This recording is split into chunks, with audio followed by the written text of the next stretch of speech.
Einstein's theory of general relativity is one of the greatest achievements in science.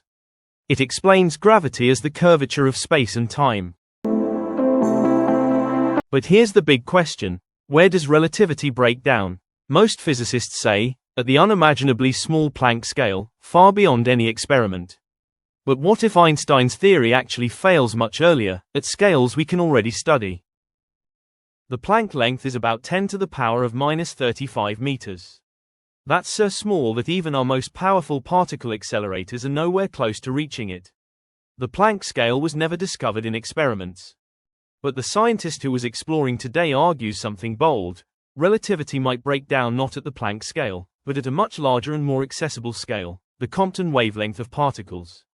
For an electron, that's about 10 to the power of minus 13 meters. Still tiny, but billions of times bigger than the Planck length. So why the Compton scale? The answer lies in quantum electrodynamics, the quantum theory of light and matter. Around every charged particle, the vacuum isn't empty. It's polarized, filled with virtual particles popping in and out of existence. This cloud of activity distorts the way light moves. It can even cause something called vacuum birefringence, where light splits depending on its polarization. This means the smooth spacetime geometry that Einstein used in relativity is only an approximation. Deep inside these quantum clouds, relativity's Lorentzian structure breaks down. In this view, gravity itself may not be a fundamental force, but an emergent effect that appears outside the vacuum polarization cloud. In other words, spacetime geometry could be built on top of the deeper electromagnetic structure of reality.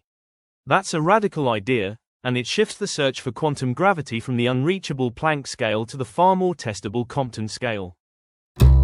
So how could we test this? One idea is polarized Compton scattering, smashing photons against electrons and measuring how their polarization changes.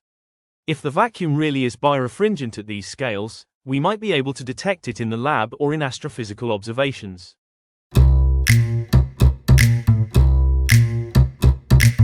This would mean that Einstein's theory doesn't just fail in the extreme conditions of the early universe, it fails right here, around every elementary particle.